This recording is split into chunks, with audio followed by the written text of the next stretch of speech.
Hi guys, welcome to my channel. If this is your first time, please subscribe, and if this is not your first time, thank you for always coming back. So anyway, today's video is we're going to be talking about controversial um topics that most people avoid or most people talk about and force people to understand their own point of view and take it. But since I'm Neye and I'm always fair, I always support both genders and other genders. So I'm gonna be talking about like five controversial topics, and I know you know one that's gonna be obviously there part of the topics and all that. So before we jump into the video, if you haven't subscribed, please subscribe to my channel. It gives me a lot of joy to see the subscribers every day.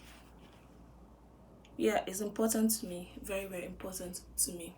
So jumping into the first topic we're going to be talking about. Okay, there are a lot of discussion concerning who pays on the first date. A lot of people have their own point of view. Some girls saying the guy should pay, some guys saying the girl should pay. If so, I have like three different scenarios, or I have like other reasons why any person should pay. First of all, whoever asks for the first date, did I use first date? No, whoever asks for the date has to pay. Like if I ask someone out, if I'm asking you to come on a date with me or let's hang out and do something, obviously I should have in mind that I'm paying because the person is not expecting something like this and I'm just bargaining in something like that. So I should be able to pay. So in that scenario, I think whoever asks should pay. And the guy can pay if he wants to, but it's not mandatory because I feel like you ask the date, you should pay. So in the case of if it's girl asking, I'm just saying if the guy wants to pay, he can pay. But I feel like whoever asks on the first date should pay. And another scenario, you guys can just split the bill. Like sometimes I go out with my friends and I split the bill. We all split the bill. So I don't see it as a big deal when you split the bill with someone. It doesn't make you lower or higher than the person. I see you expecting someone to pay for a bill you guys both share together. I think it's like so weird. So in my own idea as a life coach and my own experience as a life coach, I feel different scenarios requires different response. If you're calling for the first date, you should be the one to pay.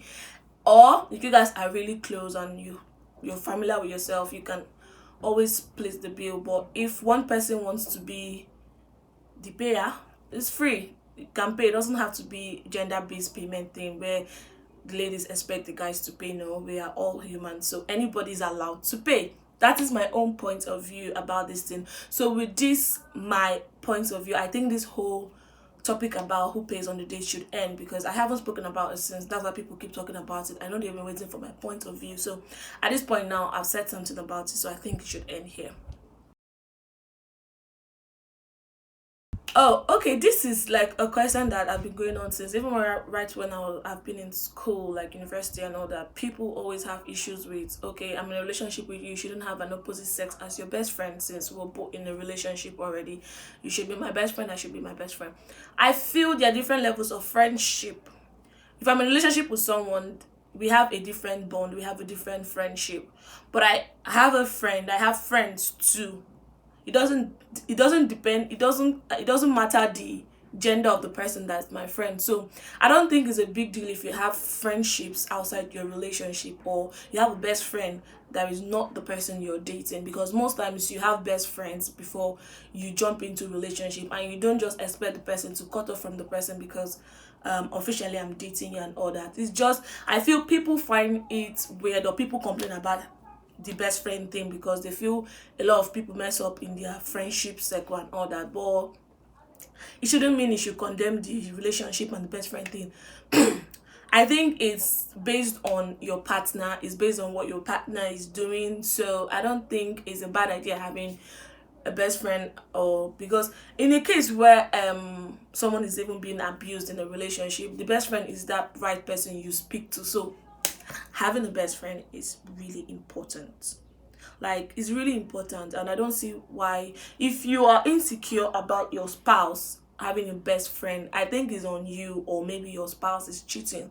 Simply means you break up with that person, but don't come and start seeing everybody with best friends, opposite sex best friend, they are smashing and all those things.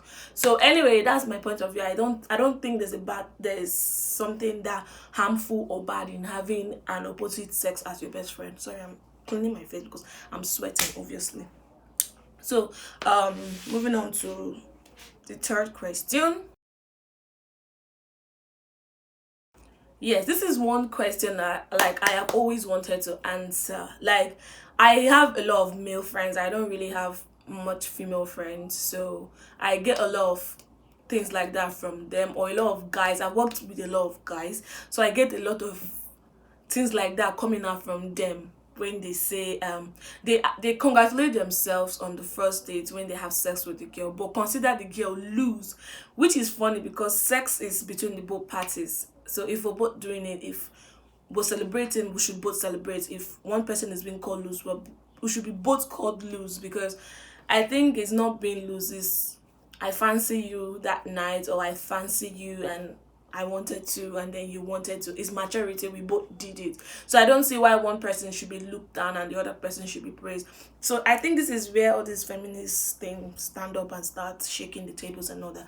But yeah, and then I think that judgment is unfair, not just because I'm a girl, but because it's really unfair, and society has made it a norm, which is stupid, because it's the both party. I don't see why one party is being praised and the other party, and everybody is going to like start judging that other person and be like, hey, you have sex on your first date, that's loose, a girl shouldn't do that.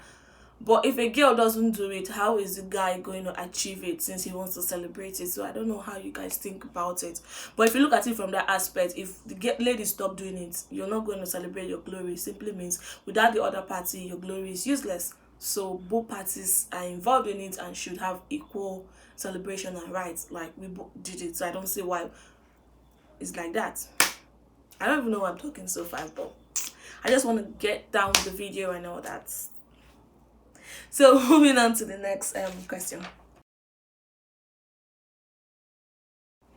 Okay, firstly, I used to think yes, there should be an age limit, because I was living with my parents and I really wanted to get out of the house. So I was so eager to grow up and just leave the house. And I was like, this age, I shouldn't be in my parents' house at this certain age. I shouldn't be in my parents, because I felt moving out of your parents' house is the first step of maturity. That was what I felt. It's my personal experience I'm talking about right here. So don't come judging me. So that's how I felt, like moving out of a parent's house is like a sign of maturity. So I was so eager to leave the house. So apparently I have been out of my parents' house since I think 2018, or if I may come from my NYC, because I left from camp and I did not return home. So I left since 2018, and I haven't like moved back home or anything. So firstly, I think that first time I moved, that it was a very lovely experience. I was so excited, like I'm out of my parents' house, I can now do whatever I want to do. That was the mentality. I felt I was still a child. But I don't think there should be an age limit. Like I think do you when you want to do you, like go when you feel like you're ready to go. I don't think there should be a rush, because when there's rush, that's when we all end up pressurizing ourselves. Because right now I feel like moving back into my parents' house, because I can't afford living alone again. Lagos is now too expensive. Or let me say Nigeria is too expensive, feeding, accommodation and everything, and business is not.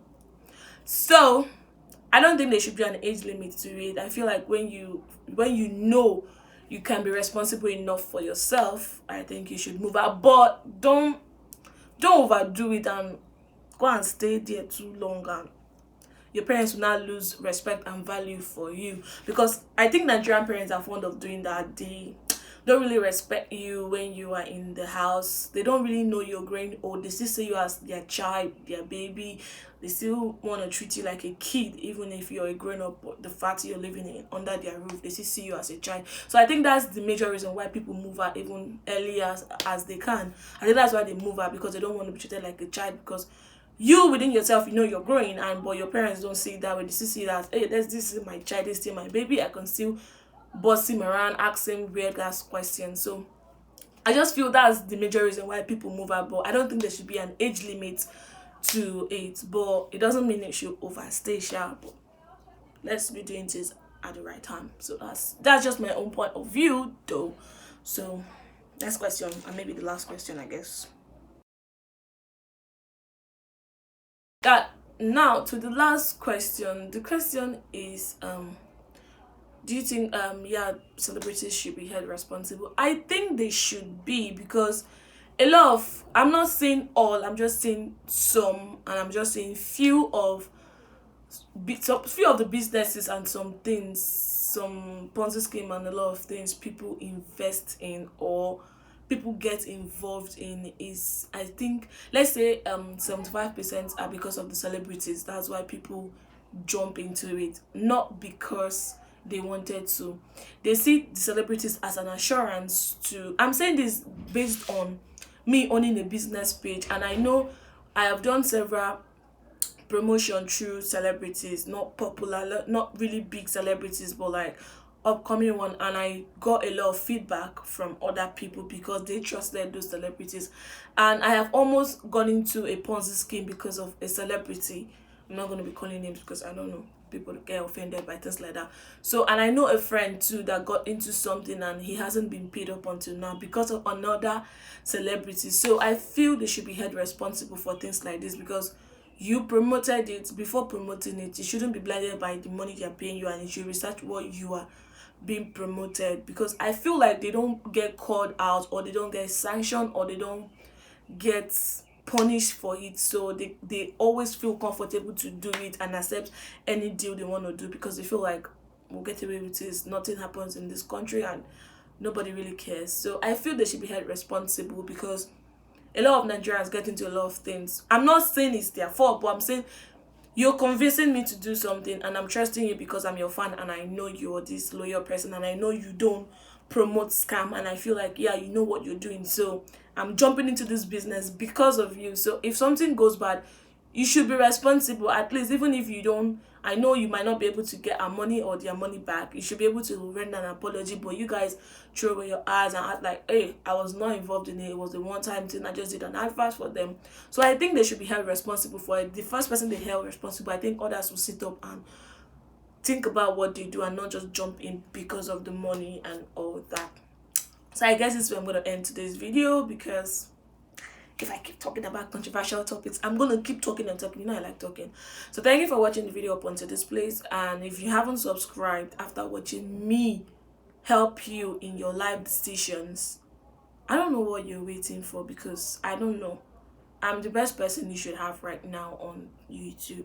So subscribe to my channel. Thank you for watching. Like, comment, and tell me about your own experiences in some of the controversial topics and what you think or what you feel, because everybody has their own opinion. You don't have to support me or accept what I'm saying because you like me. So you can tell me what you think about it. So thank you. See you guys next time. Dun, dun, dun, dun, dun, dun.